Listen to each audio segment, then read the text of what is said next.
himself against the charges brought by the federal government of Nigeria bordering on terrorism and membership of IPOB. Today is unique because today he interrogated the court and the prosecution and charged them to prove to him or to show him what law he is alleged to have contravened. You know, this is Nigeria. We practice what we call written laws. If the laws are not made or written by the National Assembly, then they are not in existence. And if the laws have been repealed, of course, repealing means cancel.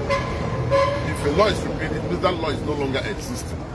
Now, if a law has been repealed, according to Nnamdi Kanu, he cannot be asked to stand trial on those laws.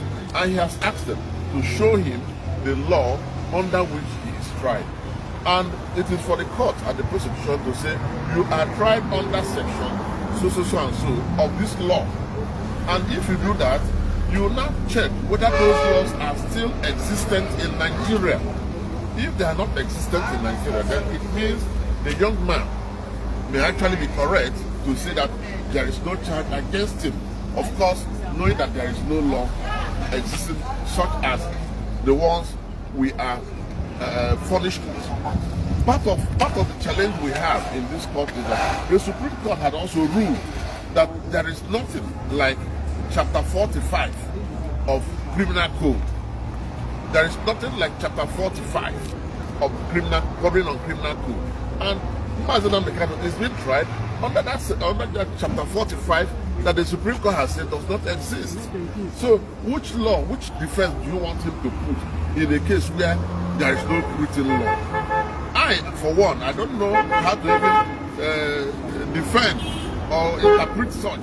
If the law is not existing, the best thing is to strike out the charge and let the young man go home. And that is why he told them, how can you detain me for over 3-4 years when the law is not existing? When the law has been repealed, when the law has been cancelled? How can you detain me for 3-4 years when there is no law like Chapter 45 of the Criminal Code? So he is challenging the judiciary, he is challenging the Nigerian authorities, he is challenging all well-meaning and all well-thinking Nigerians to find out, to ask, to raise the issue and find out whether in this country the laws have changed to such that you cannot try people when there is no law in place. Can you try people when there is no written law? If you ask me to enter a defense, is it not for me to defend a written law that I may have breached? If you say I breached Section 2 million and there is nothing like Section 2 million anywhere in this world, for goodness sake, are you not jeopardizing my right to fair hearing when you ask me to defend myself against Section 2 million when Section 2 million does not exist? That is the simple question Nnamdi Kanu posed today. And unfortunately or incidentally, the court ruled that it will not answer that question now, but will answer it at the end of trial. And Nnamdi Kanu saying, how can you try me when there is no law? You must first of all cross the hurdle by bringing up the law that I preach. Then you cannot try me under those laws. If you cannot try me, if you want to try me under a law that does not exist, then it is. My people, this one is really serious. The court has just given Nnamdi Kanu what you can call a final warning. They told him straight, defend yourself, or lose everything by November 5th. No more delay, no more excuses. It's either he starts his defense or the court will move on without him. Now, let's really talk about what that means. This isn't just another court date, this is a defining moment. You know, for years, this case has been dragging, with one adjournment after another, but this time, the judge has drawn the line. If Kanu doesn't step forward to defend himself, the court could go ahead and give judgment only based on what the prosecution has presented. Before we go deeper, please, if you're watching this right now, just take 1 second to like this video, it really helps more people see this kind of important gist. And if you've not yet subscribed, please hit that subscribe button and turn on the notification bell, because more updates like this are coming fast. So, back to the story. The presiding judge made it very clear that the patience of the court is running out. You see, the prosecution has already finished their side of the case, they've called their witnesses, submitted their evidence, and they say, we are done. But Kanu has refused to start his own defense. Instead, he keeps insisting that the charges against him are not valid under any law in Nigeria. He said that the very law they used to charge him has already been repealed. Now that's where the tension really comes in. The court is saying, no, this case must move on, but Kanu is saying, there's no valid case to answer. You can already see where this is heading. Let's take a small pause. My people, what do you think about this? Do you think Kanu is right to stand firm, or should he just open his defense and face the court head-on? Please drop your thoughts in the comments below. And again, don't forget to like this video if you're finding the gist interesting so far.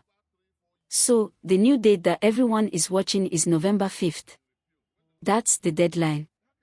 If by that date Kanu does not start his defense or submit his final written address, the court will move straight to judgment. Imagine that, years of legal battle could end just like that if he doesn't act. You see, this thing is not just about one man's trial, it's about what it represents. For many people in the Southeast, Kanu's case is a symbol. They believe it speaks to how justice works in Nigeria. If the court decides without hearing him, some people may see that as unfair. But if the court waits too long, others say justice is being delayed. It's a delicate balance. If you're still watching, my friend, that means you care about the truth. Please, just subscribe now and join this community of people who love honest news breakdowns. Now, let's talk about Kanu's strategy. At this stage, he is representing himself, yes, he's standing alone in court without a lawyer. He told the judge that he cannot defend himself on what he calls an illegal charge. He also said he wants to see the evidence that shows he broke any law. He insists that the government's case is built on a repealed act and that they have no authority to hold him. But the court is saying, we've had enough of that, it's time to either defend or let us move forward. That's where this warning is coming from. The words were clear, defend yourself or lose everything. Let's think deeply about this. What could happen if the court rules without him defending himself? Well, the law says if the defendant fails to open his defense after being given enough opportunity, the court can go ahead and base its judgment solely on the evidence already before it. That means whatever the prosecution presented could determine the outcome. My people, are you following?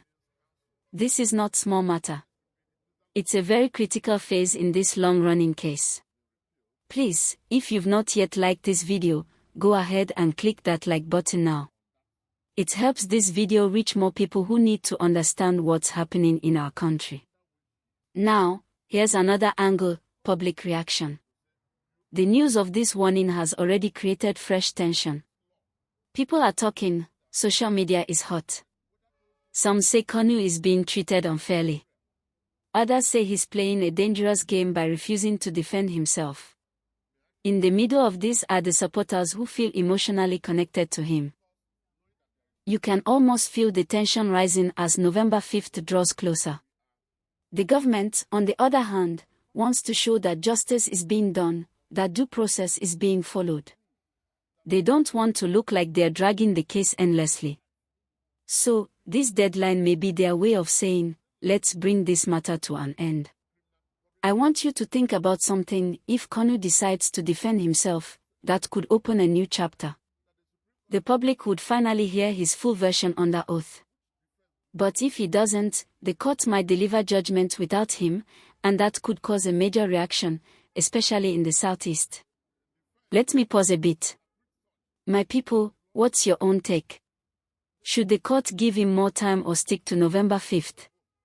Please tell me in the comment section. And yes, subscribe if you haven't already. Now, this whole situation is also testing how strong our justice system really is.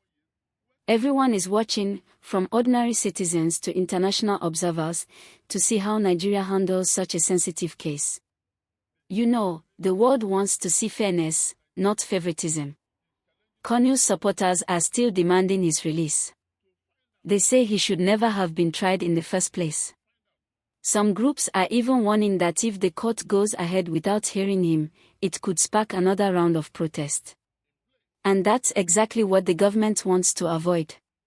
So you can see how sensitive this matter has become. At this point, there's really no middle ground. Either he opens his defense and we finally hear his side properly, or the court moves on and makes a ruling. And both sides will have to face whatever outcome comes. If you've watched up to this point, that means you're deeply following this case.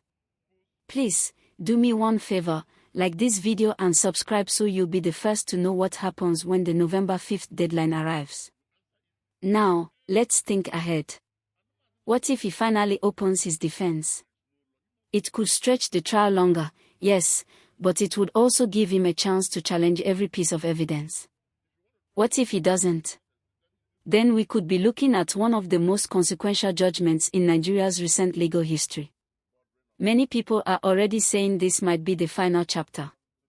And no matter which side you stand on, everyone agrees, the way this is handled will send a message about justice in Nigeria. This is why, my people, we must keep watching closely. Because this isn't just Kanu's case, it's a test of how the system treats anyone facing powerful institutions. And before we wrap this part up, please remember to like, subscribe, and share this video.